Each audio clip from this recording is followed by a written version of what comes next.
There are many things I think that could be said about veterans. I joined the military on September the 4th, 2006. I was 17 years old when I joined the military. And I did so because I had a deep fear that I wouldn't be able to afford college, and I wanted to go to college.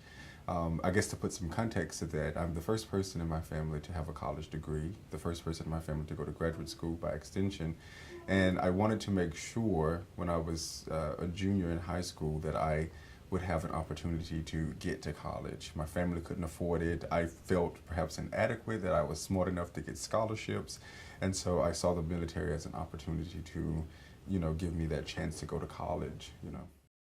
My transition from the military to the academic world was tough.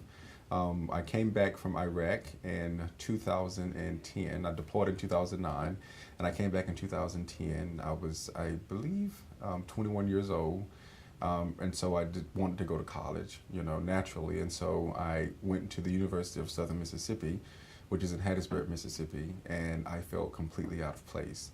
And I didn't feel out of place because I was at one point surrounded by all these military people. I think I felt out of place because everyone who were in my class were younger than me and a lot less mature than I was. I had this world experience. I had, been across the world. I had seen things. I had done things that these students would never do in their lifetimes. And I have all of this experience, and I don't have anyone to share it with. I don't have anyone to talk with about it. And it was very tough. Maybe the first 3 months of my undergraduate career at Southern Miss, I just wanted to quit. I felt like, and there were no programs to kind of help ease that transition, though they talked about like, hey, we do have veteran education here. We want to make sure that we, give veterans their education, but there was never a true conversation about what do you do with those veterans who you might think as young, but they think themselves as a lot older than their contemporaries, or their peers, I should say. So it was difficult, that transition at first for me. There are many misunderstandings about student veterans, right? Because people tend to think that all veterans just went over and were shooting people, or, just doing all kinds of crazy things in whatever campaign they were in. But just like the world, the natural world that we live in, the capitalist world that we live in, the military is a highly structured organization that has many layers and many different jobs and many different titles. So you could speak with the person who's a veteran and they've never fired a round in the combat zone. The only time they fired a round in the military is when they went through boot camp, for instance, because they might have a job where it's finance and they have a desk and they're doing finance paperwork all day and they never leave, they never do anything differently. And so I think that the major misconception and disadvantage that faculty and non-military personnel have about veterans is that all veterans are just there to shoot and do things of this nature. And then also too, I think that when professors are teaching this political history that we're living in, because we're currently dealing with these issues and it's very recent, you can get many people crossed up by putting it in your own political ideology.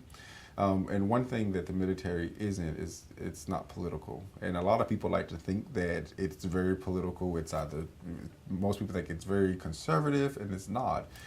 In the sense, they have many issues in the military, but in the sense that people in the military tend not to carry their political beliefs on their sleeves. There's a mission, and if the mission is fair and moral, then the mission is completed.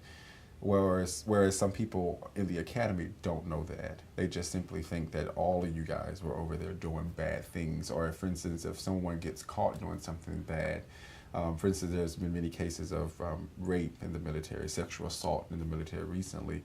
And so some people could assume that all military people are dealing with that. That's just not the case. I think that many blanket generalizations about military personnel occur in the academy.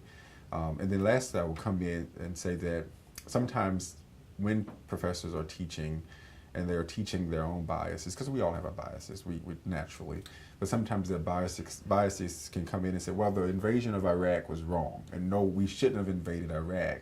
And so they perhaps say these things, and it sounds almost as if they're blaming the soldier when they continue to talk more about it, about what happened in Iraq and how all these people were killed, and especially in the invasion of Baghdad, which can make it seem like it's the soldier's fault. And I know this is going to sound, I guess, lack empathy when I say that, soldiers are following orders. And when you tell them that this is what the mission is, they go and do it. And so the invasion of Iraq, for instance, wasn't the soldiers' responsibility, it was the government's responsibility. Congress authorized the war. The president asked for Congress to authorize the war. And so they went to war. And all of these people were already in the military by the time the invasion of Iraq occurred in 2003. Whereas professors and scholars and other students aren't thinking about it in that way. They're thinking about that you guys just went over there and just, killed all of these people for nothing, but it's a bigger picture that I think they're failing to recognize. Yeah, I think that mentalities like that can make them feel ostracized and alienated already. They're already alienated, so now they're doubly alienated, and they can feel this sense of that these people are perpetuating negative things on them, and that's something that's going to be quite constant. They leave out of that class that day, but they come back, and they can perhaps feel those eyes staring at them, or they think negative things about them because they're veterans, because of what that person who is in front of the classroom has said, which can almost become law, right? Because we tend to not necessarily believe everything our professors say, but when you're trying to get a grade, you perhaps can, just go with the flow. And so that veteran can feel like everybody in that room is just against them for absolutely nothing. Advice that I have for civilians, if a veteran does not disclose his or her veteran status, then there's no need to prod them about it. But if one does disclose their status, then you should never ask them, did you kill anyone? That's like the first question that veterans get all the time. Or did you kill anybody over there? Or did you get shot or something of this nature?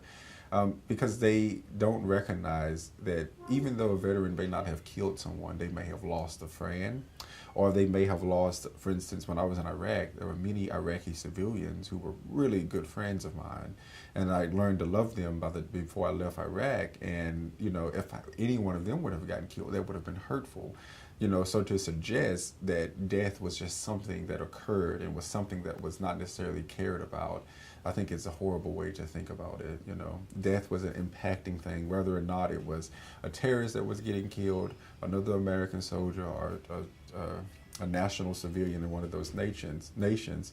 It was a tough thing to deal with, and I think that many civilians don't recognize that. So I would recommend to be cautious, and don't just go in with that question.